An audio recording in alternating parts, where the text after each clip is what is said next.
You know, life, with all its ups and downs, often seems like a complete mess, doesn't it? It's totally unpredictable. Well then, today we're going to explore a really powerful metaphor from Jim Rohn that offers us a completely new perspective to understand our journey, the seasons of life.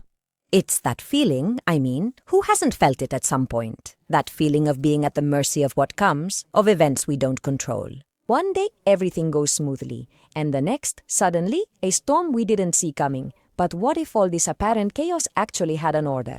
Well, that's precisely the central idea we'll explore today, that life isn't senseless chaos, but rather a series of cycles. Cycles that have their own rules, their own rhythms, very, very similar to those of nature. Right then, this is our journey. We're going to journey through these vital cycles, exploring what each of the 4 seasons truly means.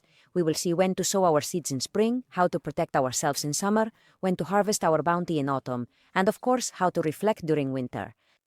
Let's start with the main idea. Just as nature has its repeating seasons, the very same thing happens to our lives.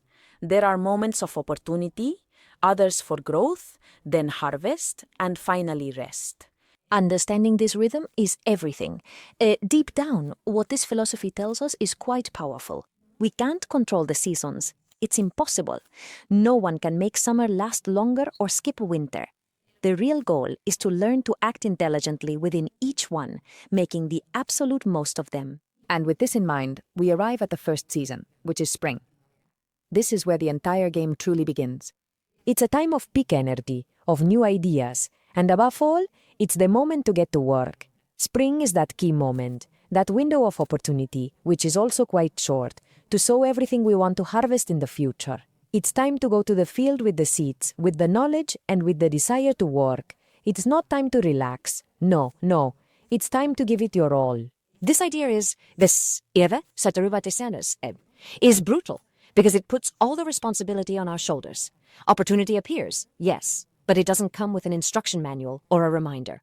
Spring doesn't push you. It's simply there. The decision to sow or to just watch is solely ours. So, the message is crystal clear, isn't it? In spring, we must move. We must seize every opportunity. We must educate ourselves, learn new things. We must work hard with discipline. And, very importantly, not let the fear of a past winter leave us paralyzed.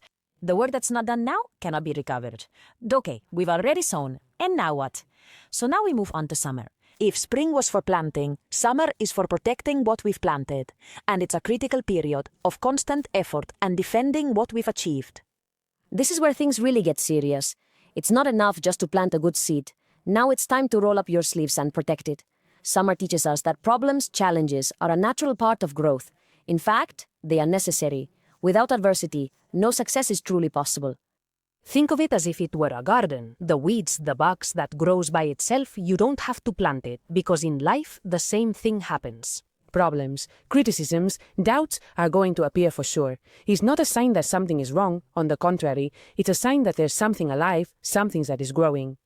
So the key to summer is, so to speak, fighting on 2 fronts. On one hand, nurturing the good, watering and tending our seeds, and on the other, defending against the bad, uprooting the weed of pessimism and protecting the harvest from the bugs of negativity.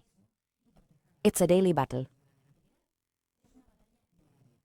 And after all that effort, we reach autumn, the moment of truth. After spring sowing and summer struggle, it's finally time to gather the fruits. This is the law of autumn. It is relentless, but it is just. The harvest that is gathered is the direct result, unfiltered, of what has been done before. You reap exactly what you sowed and carefully tended, no more, no less. And this is extremely important. In autumn, excuses are not valid. The scales of autumn will not tip just because we say the weather was bad or that we had bad luck. No, it simply shows the result. It's a moment of absolute honesty where you witness the reward of a job well done or the void of having accomplished nothing. And the contrast here is, it couldn't be clearer. On one hand, abundance, the result of a spring of hard work and a summer of protecting what was sown. And on the other hand, the emptiness, the empty fields resulting from a spring that was let pass. Autumn is fair and gives us exactly what we have earned. And finally, we arrive at the last season, winter. Often it's the toughest, yes, but for those who've prepared, it can be one of the best. It's a time to pause, reflect, and prepare. Winter can be lived in two radically opposite ways, and this really nails it. For those who prepared, winter is an opportunity. It's a time to read, to learn, to plan, and to grow stronger. But for those who didn't, winter becomes a truly long season of deep regret, where one must pay the price for not having acted earlier. Those who arrive with their preparations complete don't fear winter. On the contrary, they take full advantage of it. It's the perfect time to analyze what has worked and what hasn't, to consolidate what has been gained, and to calmly plan how the planting of the next spring will proceed. And this is perhaps the most important lesson of all. One cannot avoid the winter, one cannot prolong the spring. The seasons will arrive, whether we want them to or not. The only factor over which we have total control is ourselves, our actions, our decisions. In the end, life's great challenge is precisely this: learning to play well the cards we are dealt in each season.